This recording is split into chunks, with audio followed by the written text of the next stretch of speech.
नमस्कार, आप देख रहे हैं अब तक न्यूज़ टीवी और मैं हूं आपके साथ खुशबू। कानपुर में पुलिस को बड़ी सफलता मिली। स्वरूप नगर पुलिस ने वाहन चोरी करने वाले गैंग का भांडाफोड़ करते हुए 3 शातिर आरोपियों को गिरफ्तार किया है। ये गिरोह लंबे समय से शहर में ई रिक्शा और अन्य वाहनों चोरी की वारदातों को अंजाम दे रहा था। गिरफ्तार किए गए तीनों आरोपी पेशावर वाहन चोर हैं। ये कई थानों में वंचित थे। इनसे पूछताछ में कई अन्य चोरी घटनाओं का भी खुलासा हुआ है। आपको बता दें, कानपुर पुलिस आयुक्त के निर्देश पर चलाए जा रहे अपराधियों के विरुद्ध अभियान के तहत स्वरूप नगर थाना पुलिस को बहुत बड़ी राहत मिली है। गिरफ्तार किए गए आरोपी आकाश यादव, विशाल मिश्रा और मोहित कनौजिया तीनों पर कानपुर नगर के अलग अलग थानों में हत्या, लूट और चोरी जैसी संगीन मामले दर्ज हैं। इन आरोपियों के कब्जे से चोरी की ई रिक्शा अन्य आपराधिक साक्ष्य भी बरामद किए गए हैं। पुलिस का कहना है कि यह गिरोह रात के समय सुनसान इलाके से ई रिक्शा चोरी कर उन्हें कबाड़ियों को भेज देता है।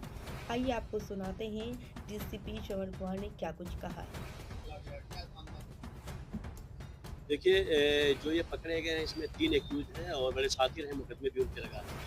ये पिछले हम लोग 10 दिन से यहाँ पे शिकायतें मिल रही थी कि जहर खुरानी के माध्यम से जो महिला चालक हैं और जो पुरुष चालक हैं, उनके ई रिक्शा को ये लोग उठाते थे और उसकी बैटरी निकाल करके रिक्शे को कहीं पे ड्रॉप कर देते थे और बैटरी उसकी शेयर कर देते थे। तो पहले भी हम लोगों ने कार्रवाई की थी और पिछले 10-12 दिनों में जितने इस तरीके की घटनाएं हुई उसको हमने रजिस्टर्ड करवाया, मुकदमे लिखवाया और फिर हमारे इंस्पेक्टर स्वरूप नगर ने पूरी टीम लगा के इसकी घेराबंदी की। तो 3 एक्यूज पकड़े गए हैं जो शातिर हैं और जिन्होंने यहाँ पे बेचा है सामान वो भी ऑलरेडी एक्यूज हैं, उन पे भी हमारी टीम लगी हुई है। पर्पज हम लोगों का था कि जो शहर में इस तरह की गैंग ऑपरेट कर रही है, जो लोगों की रोजी रोटी के साथ खिलवाड़ कर रहे हैं और उनके सामान को ले जा रहे हैं, उस पर कार्रवाई होनी चाहिए। उसी कड़ी में कार्रवाई की गई। मैंने कहा ना कि 10 मुकदमे तो मैंने लिखवाए। हाँ, और जो लोग मेरे पास आते गए मुकदमा लिखते गए और पिछले 10 दिन से मैं इसकी रोज मॉनिटरिंग कर रहा था, पर डे मॉनिटरिंग कर रहा था और पर्पज यही था कि ये गैंग खत्म होनी चाहिए। ग्वालटोली में, कन्नलगंज में, शीशामऊ में, तो ये एक गैंग था। जब मैंने इसकी स्टडी की तो पता चला कि ये बड़ा सिस्टमेटिक ऑपरेट करता। किसी को लड्डू खिला दिया, किसी को कुछ कर दिया, तो फिर उनका कर लेते, या कहीं पे कोई रिक्शा खड़ा है उसको ले गए। करते ये थे बेसिकली, रिक्शा से तो कोई मतलब नहीं, वो बैटरी ले जाते थे और 12,000-15,000 वो बैटरी बिक जाती है। अगर दिन भर में 2-4 किए थे। जिन्होंने इनको बेचा है उसमें भी हमारी टीम लगी है। पर्पज है किस तरीके की घटनाएं यहाँ पे कम्प्लीटली हुई है और ये लोग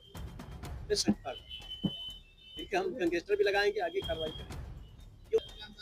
अब ये कौन सा था, तो बेसिकली मैं ग्वाल टोली में गया था, तो वहाँ पे एक तिवारी है, उनका नंबर दे देना। तो वो लखनऊ तक गए कि साहब हमारा रिक्शा उठाया था। हमने कहा तुम परेशान ना हो।